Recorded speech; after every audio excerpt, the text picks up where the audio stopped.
Lakshminath garu. Yes, continue. Okay sir.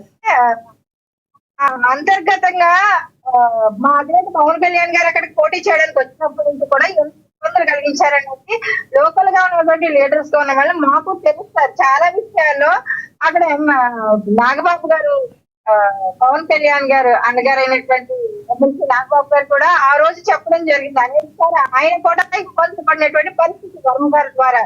కానీ ఎక్కడ శాంతపరుస్తూనే మా అధినేత పవన్ కళ్యాణ్ గారు కూడా చాలా శాంతపరుస్తూ కూడా. వాయిస్ బ్రేక్ అవుతుంది కృష్ణవేణి గారు, మీది వాయిస్ బ్రేక్ అవుతుంది. కొంచెం లాంగ్ డిస్టెన్స్ లో ఉన్నట్టున్నారు మీరు. కొంచెం దగ్గరికి పెట్టుకోండి. Please continue. అయితే వర్మ గారు కలిగించినటువంటి ఇబ్బందుల గురించి చాలా తెలుస్తారు. కానీ ఎప్పుడూ కూడా అధినేత మాట మేము జవదాటం కాబట్టి కలిసి ముందుకు వెళ్ళాలి అంటే కనుక మనం అవమానాలన్నా ఏమైనా సరే కానీ ఫేస్ చేసుకుని ముందుకు వెళ్ళాలని మా అధినేత నిర్ణయం అండి. ఆ నిర్ణయం ప్రకారమే జన సైనికులు కానీ మేము కానీ ఇప్పటి వరకు కూడా చాలా శాంతియుతంగా వెళుతున్నటువంటి పరిస్థితి. కానీ ప్రతి చోట తీసుకొచ్చి ఇవాళ మా అధినేత పవన్ కళ్యాణ్ గారు ఏపీ ప్రజల కోసం ఆయనకి ఇచ్చినటువంటి ఆ పదవుల కోసం, ఏ పదవుల గురించి అనే కాదు, ఏ రకంగా ప్రజలకు సేవ చేయడానికి ఆయనకి అవకాశం వచ్చింది కాబట్టి అహర్నిశలో పనిచేస్తున్నటువంటి పరిస్థితి. అధికారులతో సరిగా ఆయన టైంకి భోజనానికి కూడా వెళ్ళండి అనేక సందర్భాల్లో మేము చూస్తూ ఉంటాం. ఆ అధికారులు కూడా ఆయనతో పాటు 3:00 వరకు 3:30 వరకు అలా కూర్చుండిపోయి దాని మీద సమీక్ష సమావేశాలు నిర్వహించినప్పుడు కూడా ఆయన ఆకలి కూడా మర్చిపోయి పనిచేస్తున్నటువంటి, ప్రజల కోసం పనిచేస్తున్నటువంటి నేత మా జనసేన పార్టీ అధినేత పవన్ కళ్యాణ్ గారు. అసలు ఆరోగ్యం సర్జరీ గారు నా వాయిస్ వినపడుతుందా మీకు? ఒక్కటి చెప్పండి, నిన్న ఏదైతే అసలు ఇష్యూ జరిగిందో ఆ ఇష్యూకి కారణం ఏంటి? అక్కడ మనం వీడియోల్లో చూస్తుంటే దొరబాబు గారు కావచ్చు, లేదంటే వర్మ గారు కావచ్చు, ఒకరికొకరు బాహాబాహికి దిగినట్టుగా కూడా డైరెక్ట్గా మనకి కనబడుతుంది. అసలు అక్కడ చెక్కుల పంపిణీ దగ్గర ఏం జరిగింది, అసలు బొమ్మ వేయడానికి వేయలేదనడానికి కారణం ఏంటి? అక్కడ మనం చూస్తుంటే అయితే నార్మల్గా అయితే బాగా కనబడుతుంది బొమ్మ అయిన లోపల కార్యక్రమంలో వేయటం. ఎక్కడ జరిగింది గొడవ అసలు?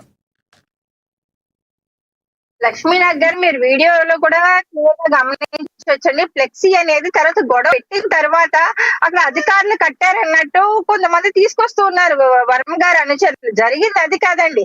ఆల్రెడీ పాడా చైర్మన్ గా ఉన్నటువంటి కానీ అక్కడ అధికారులు కానీ ఆల్రెడీ ముందుగానే సీఎం గారి ఫోటో, అదే డిప్యూటీ సీఎం గారి ఫోటో వేసి అక్కడ ఫ్లెక్సీ కట్టినటువంటి పరిస్థితిని కూడా మీరు చూడొచ్చు కార్యక్రమం జరిగే చోట. కానీ బయటకు వచ్చేసరికి వెల్కమ్ బోర్డు దగ్గరకు వచ్చేటప్పటికి స్థానిక ఎమ్మెల్యే గారు, అంటే ఇప్పుడు పిఠాపురం ఎమ్మెల్యే గారు పవన్ కళ్యాణ్ గారి ఫోటో, అలాగే కొంతమంది అక్కడ అధికారులకు ప్రమేయం లేకుండా ఉంటది అనుకోండి, అభిమానులు కడతారు, కొంతమంది కార్యకర్తలు కడతారు, కొంతమంది నాయకులు కూడా అక్కడ ఫ్లెక్సీలు, వెల్కమ్ ఫ్లెక్సీలు కడతారు. అక్కడ వర్మ గారి ఫోటోలు వేసుకుని కొంతమంది కడతారు, పవన్ కళ్యాణ్ గారి ఫోటోలు వేసుకుని కొంతమంది కడతారు. అది అభిమానాన్ని బట్టి పోతుంది. ఇక్కడ గౌరవ ఫోటో లేదని గొడవ పెట్టే పవన్ కళ్యాణ్ గారు ఒకటేసారి స్థానిక నాయకులు వేసుకుంటారు. ఆ ఫోటో వెల్కమ్, స్వాగతం సుస్వాగతం అనేది ఒక బ్యానర్ ఉంటది. అది స్థానిక దగ్గర వేయలేదు. ఆల్రెడీ కార్యక్రమం జరిగే దగ్గర వెనక కనబడుతుంది కదా, మంచిగానే కనబడుతుంది, మందాల్లో కూడా ప్లే అవుతున్నట్టుంది. వెనక మాత్రం కేవలం స్వాగతం దగ్గర వేయలేదా? అంతేనా?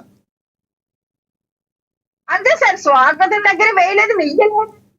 వర్మ గారు అక్కడ ఫ్లెక్సీ చించేయడం దగ్గర వచ్చిందండి గొడవ. ఎక్కడ వచ్చిందంటే ఒక గౌరవ డిప్యూటీ సీఎం గారు ఫ్లెక్సీ, పిఠాపురం ఎమ్మెల్యే గారు ఫ్లెక్సీ, అది ఒక జనసేన పార్టీ అధినేత ఫ్లెక్సీని వర్మ గారు అనుచరులు కానీ వర్మ గారు ఎలా చించేస్తారు సార్? చించేసినప్పుడు జనసేన నాయకులు ఏమో అంత చేతగాని వాళ్ళు కాదు కదా. అందుకని అన్నం దొరబాబు గారు రియాక్ట్ అక్కడ తుమ్మల బాబు గారు జనసేన పార్టీ జిల్లా అధ్యక్షులు ఉన్నప్పటికీ కూడా ఆయన కూడా మాట్లాడుతున్న తరుణంలో కూడా ఒక స్టెప్ తీసుకుని కొంచెం వారించడం జరిగింది. అదే గారు అనుచరులు మాట్లాడినటువంటి మాటలకి ఇక్కడ పెట్టిన దొరబాబు గారు కూడా రియాక్ట్ అయినట్టుగా అక్కడ స్థానికంగా ఉన్నటువంటి నేతలు కూడా చెప్తూ ఉన్నారు సార్. గారు చెప్పంటే రగడ అంటే ఇక్కడ డిప్యూటీ సీఎం గారు విశ్రాంతి తీసుకుంటూ ఆయన సర్జరీ జరుగుతున్నటువంటి టైంలో ఈయన అక్కడ శాంతిగా పార్టీని కాపాడాల్సింది, కూటమి ఒక ప్రామిస్ ని కాపాడాల్సింది పోయి వర్మ సృష్టించడానికి చూస్తున్నారు అంటే గనక కూటమిలో దానికి ఇలాంటి వ్యక్తి కొంతమంది ఏ పార్టీలో ఉన్న కొంతమంది కోవర్టులు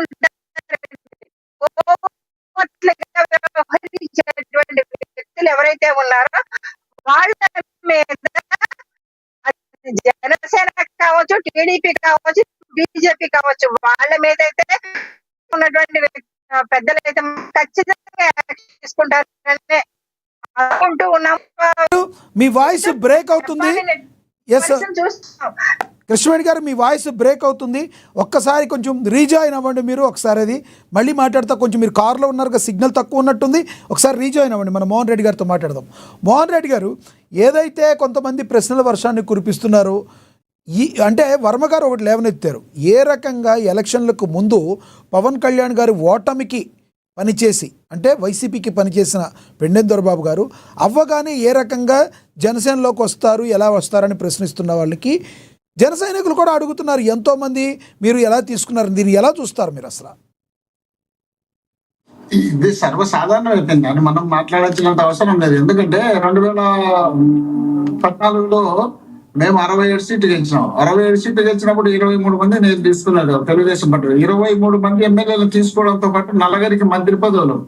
మేము ఇంతవరకు మేమే చేయలే, ఇంకోరు ఎవరు నాకు తెలిసి చేయలే. కండవాలు సీఎం గారే మార్చి వాళ్ళకి మంత్రి పదవులు వేయడం అంటే, ఈ పార్టీ సింబల్ మీద గెలిచినటువంటి వ్యక్తులను ఆ పార్టీలోకి తీసుకొని మంత్రి పదవులు ఇచ్చి వీళ్ళు మాట్లాడితే ఇంకా దయ్యాల వేదాలు వల్లించినట్టుంటుంది. అది ఎవరు ఏ పార్టీలో ఉన్నారు, ఎవరు ఏ పార్టీలో చేరినారనే కాదు, ఏ పార్టీలోకి చేరిన తర్వాత ఆ పార్టీ సిద్ధాంతాలకు కట్టుబడి పనిచేస్తున్నామా లేదా అనేది తెలుసుకోవాలి తప్ప, మీరు అక్కడ వచ్చి ఇక్కడ చేరినారు, ఇక్కడ వచ్చి అక్కడ చేరినారంటే అందరూ చంద్రబాబు నాయుడు గారు కాంగ్రెస్ పార్టీ వ్యక్తి కదా. చంద్రబాబు నాయుడు గారు కాంగ్రెస్ నుండి వచ్చి టీడీపీలో చేరిన వాళ్ళు కదా. అట్లాంటి ఎట్లవుతుంది కాదు కదా. ఇప్పుడు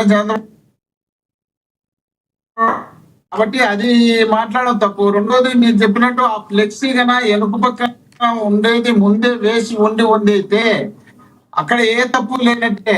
ఎందుకంటే అధికారిక కార్యక్రమాల్లో చాలా వాటిల్లో నేను చూసిన అధికారిక కార్యక్రమాలు ఉన్నటువంటి వ్యక్తులను మాత్రమే అధికారిక కార్యక్రమాల్లో అధికారులు నియమిస్తారు. ఆ ఫ్లెక్సీలు కూడా ఎప్పుడు 2006లోనే మాకు కళ్యాణదుర్గంలో రాజశేఖర రెడ్డి గారు 6/6/2006లో రాజశేఖర రెడ్డి గారు శ్రీరామరెడ్డి తాగునీటి పథకాన్ని శంకుస్థాపన వచ్చినప్పుడు నేను ఫ్లెక్సీలు అదే విధంగా వేస్తే, ఆ ఫ్లెక్సీలకు సంబంధించి మా జిల్లాకు సంబంధించిన కొందరు లీడర్లు అక్కడ ఉన్నటువంటి ఆర్డీఓ కేశవులు గారిని పిలిచి, ఏందయ్యా మొత్తం అంతా మోహన్ రెడ్డి దగ్గర హంగామా ఉందంటే అతను సించేయాలా తీసేయాలని చెప్తే నేను వాదన జరిగి గలాట జరిగి ఆ తర్వాత దాంట్లో వాదోపవాదాలు వచ్చి అది జగన్మోహన్ రెడ్డి గారి ఫోటో తీసేయాలనేది ఆడ కాన్సెప్ట్. అప్పట్లో ఎప్పుడు 2006లో అప్పుడు జగన్మోహన్ రెడ్డి గారు ఇంకా ఎంపీ కాలేదని